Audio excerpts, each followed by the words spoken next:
उधर पाकिस्तान के रक्षा मंत्री ख्वाजा आसिफ की एक सोशल मीडिया की पोस्ट की वजह से लेकिन पाकिस्तान का दुनिया भर में मजाक उड़ गया कि उन्होंने पाकिस्तान में ईरान और अमेरिका के बीच होने वाली बातचीत से ठीक पहले सोशल मीडिया पर एक पोस्ट डाली इजराइल को लेकर। जो ईरान जंग में अमेरिका का साथी है इजराइल, जो लगातार हिजबुल्लाह के ठिकानों पर हमले कर रहा है, उसी इजराइल को लेकर ख्वाजा आसिफ ने पोस्ट डाल दी इजराइल पर अपना गुस्सा निकालते हुए। अब बातचीत होने वाली है, उन्होंने इजराइल पर गुस्सा निकाल दिया। उन्होंने इंसानियत के लिए अभिशाप बता दिया इजराइल को, कैंसर से उसकी तुलना कर दी। उस पोस्ट पर हंगामा खड़ा हो गया। बाद में उन्होंने सोशल मीडिया से अपनी पोस्ट हटा दी, लेकिन जैसे ही उन्होंने अपनी पोस्ट हटाई, सोशल मीडिया पर लोगों ने सवाल पूछने शुरू कर दिए कि क्या अमेरिका के कहने पर ख्वाजा आसिफ ने अपनी पोस्ट हटाई? क्योंकि इजराइल अमेरिका का दोस्त है। क्या पाकिस्तान अमेरिका के कहने पर चल रहा है?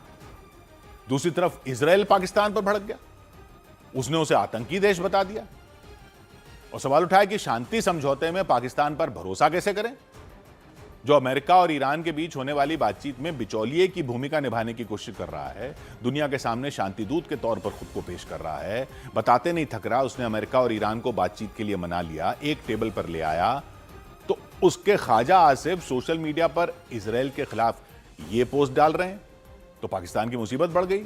इजराइल पर उन्होंने अपनी भड़ास निकाल दी पोस्ट में कि सीजफायर के बाद भी इजराइल लेबनान पर हमले क्यों कर रहा है। सीजफायर 8 अप्रैल को घोषणा हुई, कुछ घंटे के बाद इजराइल ने हिजबुल्लाह के ठिकानों पर हमला कर दिया था, बहुत बड़ा हमला, एक साथ कई जगहों पर 250 से ज्यादा लोग मारे गए। इसे लेकर कई देशों ने इजराइल की निंदा की कि सीजफायर हो गया तो इजराइल ने अटैक क्यों किया। मगर इजराइल का कहना है लेबनान के साथ अभी सीजफायर नहीं हुआ है, वो तो सिर्फ ईरान के साथ हुआ है। ईरान के साथ हुए सीजफायर से हिजबुल्लाह का कोई लेना देना नहीं है। इसी इजराइल और हिजबुल्लाह की लड़ाई में पाकिस्तान के रक्षा मंत्री कूद गए। उन्होंने पोस्ट डाल दी कि गुस्से से भरी पोस्ट डाल दी, शैतान बता दिया इजराइल को, मानवता के लिए अभिशाप बता दिया, तुलना उसकी कैंसर से कर दी कि जिसने भी इजराइल को बनाया वो नर्क में जले। तो इजराइल पर लेबनान में नरसंहार का आरोप लगा दिया, बेगुनाह नागरिक को मारने का आरोप लगा दिया। अब यह बातचीत के लिए न्योता दे रहा है और यह कर दिया उन्होंने इजराइल पर कि इजराइल ने पहले गाजा में नरसंहार किया, फिर ईरान में किया, अब लेबनान में वो खून खराबा करने में जुटा है।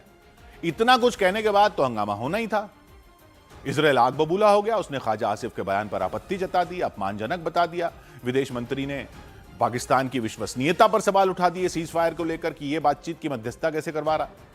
भारत में इजराइल के राजदूत रुबेन अजार ने तो पाकिस्तान को आतंकी देश बता दिया कि पाकिस्तान पर इजराइल को रत्ती भर भी भरोसा नहीं है। Well, we don't trust Pakistan. I think that they have been behaving very problematically when it comes to sponsoring of terrorism. They don't recognize our state. The Americans have decided to get their assistance, their facilitation. तो सूत्रों ने दावा किया कि पाकिस्तान की सेना के प्रमुख आसिम मुनीर भी इस पर ख्वाजा आसिफ से नाराज हो गए। हालांकि बाद में सोशल मीडिया से पोस्ट तो हटा ली गई, लेकिन हटाना फिर एक और मसला हो गया। लोगों ने पाकिस्तान का मजाक उड़ाना शुरू कर दिया, सवालों की बाढ़ आ गई कि ख्वाजा आसिफ ने अपनी पोस्ट हटाई क्यों, उधर से आया था कि लिखी क्यों, और हटाई तो फिर हटाई क्यों, क्योंकि किसके दबाव में हटाई। क्या पाकिस्तान की विदेश नीति अमेरिका तय कर रहा है? क्या पाकिस्तान सिर्फ अमेरिका के इशारे पर काम कर रहा है?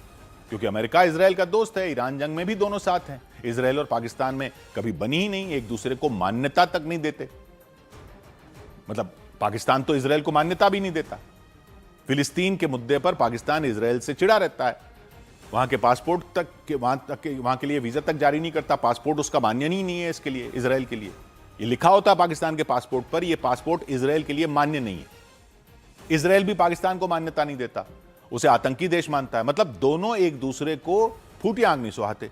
लेकिन इसके बाद भी ख्वाजा आसिफ ने इजराइल के खिलाफ लिखी अपनी पोस्ट सोशल मीडिया से हटा ली। तो सोशल मीडिया पर फिर सवाल उठने शुरू हो गए कि क्या अमेरिका के दबाव में ख्वाजा आसिफ ने अपनी पोस्ट हटाई। इधर इजराइल ने हिजबुल्लाह पर जारी हमलों के बीच ही लेबनान से बातचीत के संकेत दे दिए। दक्षिण लेबनान में हिजबुल्लाह से जारी जंग के बीच इजराइल ने लेबनान से बातचीत करने के संकेत दिए। खबरों के मुताबिक दोनों देशों के बीच होने वाली बातचीत में सीजफायर और मौजूदा हालात पर चर्चा की जाएगी। लेबनान में इजराइल के हमलों के जवाब में हिजबुल्लाह के लड़ाकों ने एक बार फिर उत्तरी इजराइल पर रॉकेटों की बारिश कर दी। आबादी वाले इलाकों पर हुए इस हमले के बाद वहां राहत बचाव का काम तेज कर दिया गया। हिजबुल्लाह ने इजराइल के उत्तरी हिस्से में मौजूद स्फात नाम के शहर पर भी रॉकेट दागे। एक रॉकेट तो वहां गाड़ियों की एक पार्किंग में आकर फट गया। हालांकि गनीमत यह रही कि इस हमले में किसी के भी घायल होने की खबर नहीं आई।